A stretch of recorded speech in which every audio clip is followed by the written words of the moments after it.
happening? What's happening? He just kept on producing good songs, and it's becoming a soundtrack to our 2020, 2021, man.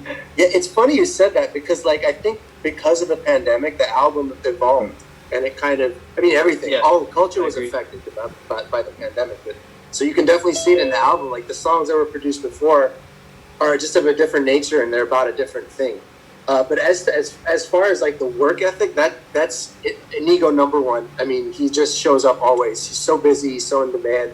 He's always down to work. You know, he's always focused and ready to go. And it's a blessing to work with an artist like that. Thank you. And then secondly, it's the team. My team is, I'm blessed to work with them. They're some of the best people I've ever met, and they're the hardest workers I know. And they just pull miracles out of nowhere, left and right.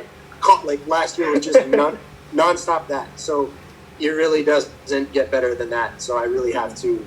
They're always behind the scenes. They don't really get much love, but they're the reason in a large part why this is working and has worked.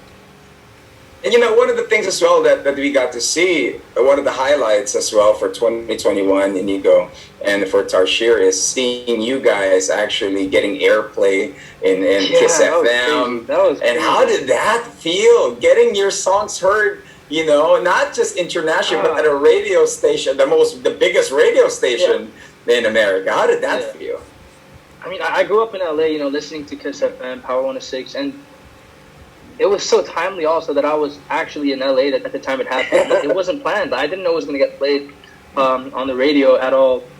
And I remember, like, Rosin messaging me, telling me that it was going to get played, and I was just waiting in the car for it to get played.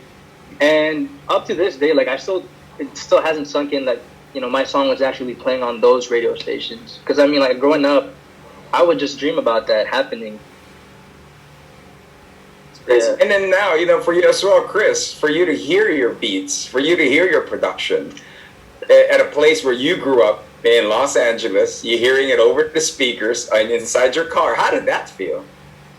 It's crazy. I mean, this last one was actually, I didn't produce. It was produced by DJ Flick, who's a great Grammy-nominated producer out in LA. But we might have got, I don't even remember. I think we got, for Catching Feelings we did, right? We got radio airplay. That was like 2 years ago. But, okay, it did happen for Catching Feelings. And that was wild. Yeah, that's crazy. Yeah. Imagine, Catching Feelings is 2 years ago? Man, see how time flies. Even everybody that's probably watching this press conference like, whoa, that song changed my life. My goodness. But, you know, there are a lot of things that are in store now. If you're wondering, for people out there that are watching, Options is Inigo Pascual's second full-length and first internationally promoted album. So how does it feel? Are you nervous with this this album that's gonna come out? He hides it well. No, I'm super nervous for it. I mean, more than anything, I'm excited, grateful for, you know, the album that we're finally gonna be able to release. I mean, the team has worked so hard for Chris. Honestly, one of the most hardworking producers I've ever met. He's super. Like, I thought I was OC before I met Chris.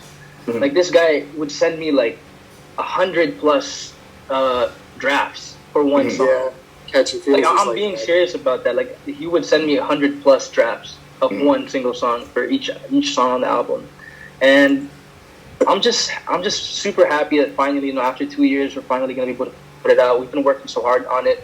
I remember we were in the hotel the first time we flew to the States, and that's where we recorded. I think I was on your laptop lang, diba? The 3 songs were born. You know, hotel room in Glendale.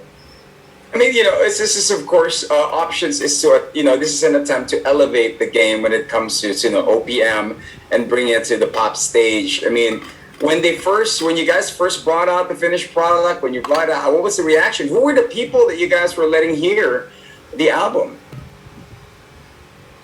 I remember I sent it to Inigo, and then he came back and, like, because we were talking about the order. We went back and forth. We were trying to figure out the order because, you know, we have tracks that were produced a month ago and 2 years ago, so it was kind of hard to, like, you know, we had to, like, sit down and reconsider. And then I remember he texted me. He's like, "It's crazy just listening back to it." It's like, I mean, for you, you know, 2 years when you're that young, it's a long time, right? A lot changes.